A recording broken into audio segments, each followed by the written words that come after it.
Halo pemirsa, bagaimana kabar Anda? Kemajuan dan perkembangan Tiongkok selalu menjadi sesuatu yang menarik untuk kita simak.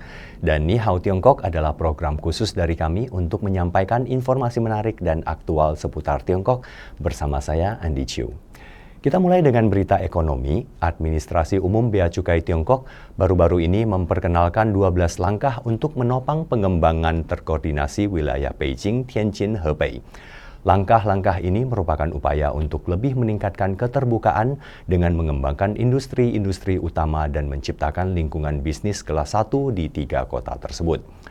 Ke-12 langkah utama tersebut antara lain menyiapkan model pengawasan terintegrasi untuk area pelabuhan di zona bertulang komprehensif Bandara Internasional Taxing Beijing dan membangun platform layanan komprehensif untuk hub ganda 2 bandara di ibu kota Tiongkok tersebut. Langkah-langkah tersebut juga akan mendukung pengembangan pelabuhan pintar dan transformasi digital di bandara-bandara di ibu kota Beijing, kota madya Tianjin, dan provinsi Hebei sebagai bagian dari upaya untuk mendorong wilayah Beijing, Tianjin, Hebei untuk membangun klaster bandara dan klaster pelabuhan kelas dunia. Selain itu, otoritas terkait akan bekerja untuk mempromosikan pengembangan inovatif perdagangan jasa di wilayah tersebut dan membangun ketiga tempat tersebut bekerja sama dalam bisnis kereta api barang Tiongkok Eropa dan layanan pos internasional. Langkah-langkah ini berfokus pada pengembangan industri yang sedang berkembang, industri utama dan rantai pasokan yang stabil, serta rantai industri komoditas energi dan sumber daya yang penting bagi perekonomian nasional dan mata pencaharian masyarakat. Selama 10 bulan pertama tahun ini, wilayah Beijing, Tianjin, Hebei mencatatkan impor dan ekspor senilai 4,12 triliun yuan atau sekitar 8.962 triliun rupiah, meningkat 1,1% dari tahun sebelumnya. Angka tersebut merupakan 12% dari perdagangan luar negeri Tiongkok pada periode yang sama. Penerbangan langsung maskapai Air China dari Washington DC ke Beijing disambut hangat oleh para penumpang. Rute tersebut resmi kembali dilanjutkan pada akhir bulan November 2023 setelah penghentian sementara karena pandemi COVID-19. Layanan perjalanan pulang pergi antara dua kota itu dijadwalkan akan berjalan 2 kali seminggu, termasuk singgah sebentar di Los Angeles. Para penumpang di Bandara Internasional Washington Dulles mengaku senang dengan dimulainya kembali layanan antara kedua kota tersebut. Air China untuk saat ini merupakan satu-satunya maskapai penerbangan komersial yang melayani rute bandara sepanjang 11.000 km tersebut. Maskapai itu juga mengoperasikan penerbangan terpisah dari New York melalui Los Angeles dan layanan langsung dari San Francisco. Maskapai penerbangan domestik memainkan peran penting dalam ekspansi ini, dengan rute-rute populer seperti Beijing San Francisco, Shanghai San Francisco, dan Guangzhou San Francisco yang juga akan dibuka kembali. Going home and staying with my parents for a month, and I'll be back here after Christmas Eve. Dimulainya kembali perjalanan komersial reguler antara ibu kota kedua negara adidaya dunia itu terjadi di tengah pertemuan para pemimpin kedua negara dalam pertemuan Asia Pacific Economic Cooperation minggu lalu. Pertemuan tersebut berhasil mencairkan hubungan yang tegang di antara kedua negara dan juga sebuah kabar gembira bagi mereka yang akan melakukan perjalanan panjang melintasi Samudra Pasifik. Feel very happy to we can fly the Air China to direct to the China. It's cool. Yeah. We know the China and the US is come to the relationship is better and better. It's cool. Daerah otonomi Xinjiang Uighur di barat laut Tiongkok telah memberikan perhatian penuh pada sumber daya wisata musim dinginnya yang sukses menarik wisatawan dari seluruh negeri dengan pemandangannya yang indah dan aktivitas rakyatnya yang unik. Salah satunya adalah area pemandangan Danau Tianchi. Banyak wisatawan yang mengambil foto pegunungan berselimut salju putih dan danau sejernih kristal yang memantulkan langit biru yang murni di sekitar danau tersebut. Sementara itu, sebuah area yang indah di padang rumput Aktas yang tertutup salju di Kabupaten Teks telah meluncurkan serangkaian pertunjukan yang menampilkan budaya kuda untuk menarik wisatawan.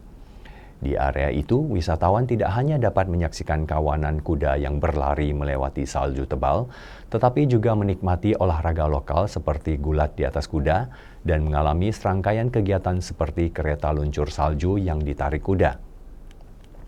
我们第一次来天山天池，看到水后的景观很震撼，也很美丽。 Anda suka kopi? Ya, seorang barista dan pemilik kafe butik di daerah otonomi Tibet Barat Daya Tiongkok ingin memanfaatkan tren minum kopi yang terus meningkat di Tiongkok dengan menyeduh biji kopi sendiri dan menyajikan secangkir kopi Tibet yang lezat. Ia adalah Somo, penilai kopi internasional pertama di Tibet dan juri untuk China Brewers Championship yang juga memiliki ketertarikan khusus pada pengembangan industri kopi lokal dan mengoperasikan 4 kafe di ibu kota regional Lhasa. 很多人都觉得拉萨人就本地人喝咖啡是一个比较令人惊讶的事情，因为相对而言，在更多人的认知里面是觉得这边信息啊相对比较闭塞一点。其实咖啡馆数量是非常非常多的。我们店里面的客人的话，70-80%都是本地的客人。 Antusiasme masyarakat setempat terhadap kopi itulah yang mendorongnya untuk mendirikan Highland Coffee Lab, tempat Somo ingin mengembangkan racikan kopi yang lebih lezat untuk memuaskan selera para penikmat kopi. Menariknya, meski di Lhasa orang-orang memiliki akses untuk mendapatkan biji kopi dari daerah penghasil kopi utama dari seluruh dunia, tetapi Somo ingin dapat meminum kopi yang diproduksi di Tibet sendiri. Oleh sebab itu, ketika mendengar Akademi Ilmu Pertanian Tiongkok telah berhasil menanam biji kopi di Tibet, ia tidak membuang waktu untuk menghubungi mereka. Hasilnya, bagian dari lahan percobaan yang tumbuh di Kabupaten Medok, Tibet, terus berkembang dan sekarang memiliki sekitar 200 tanaman. 这个呢，就是我们西藏第一批的这个咖啡豆。 然后我们整个咖啡豆的话是用5.5公斤的鲜果，最终只有300多克的生豆出来。这个300多克我们分成了7个批次去寄给业内比较大咖的这个烘焙师，让他帮我进行烘焙打样，然后看一看这个西藏生长的咖啡豆味道是什么样子的。 Pernah dengar tentang mie beras Tiongkok? Ya, mie beras yang dibuat oleh keluarga imigran dari Provinsi Guangdong, Tiongkok Selatan telah menjadi salah satu hidangan favorit di kalangan penduduk di Honolulu, Hawaii. Mie tersebut disajikan di sebuah restoran milik John Lin bernama Lam's Kitchen, sebuah restoran kanton yang telah berdiri selama 15 tahun di pecinan Honolulu dan merupakan salah satu pecinan tertua di negara tersebut. Menjalankan restoran Tiongkok di pusat keramaian yang penuh pembeli dan pecinta makanan, Lin mengatakan bahwa keluarganya menyajikan beberapa makanan terlezat bagi penduduk setempat yang kini menjadi sensasi di Hawaii. Di antaranya adalah mie nasi panggul dan tendon sapi yang menjadi ciri khas mereka. Hidangan tradisional kanton itu secara luas dikenal dengan nama horfun. We are from southern China of Guangdong area. We have an uncle that immigrated all of us over here, and we wanted to bring something from home to Honolulu. There was no one that was doing the fresh noodles at that time, and we wanted to bring something different to Chinatown. Lin juga mengatakan bahwa meskipun menu mereka sangat sederhana, seperti mie gepeng, pangsit, dan beberapa hidangan nasi yang dibuat setiap hari, namun bisnis mereka telah berkembang pesat sejak lama. Keluarganya telah berada di Hawaii selama 24 tahun sejak mereka tiba pada tahun 1999. Lin mengatakan bahwa mereka kini memiliki keluarga besar dengan lebih dari 100 anggota, dan beberapa kerabat dekat bekerja sama untuk menjalankan Lam's Kitchen. On a daily basis, we make about, I'll say, anywhere from 1,000 pounds.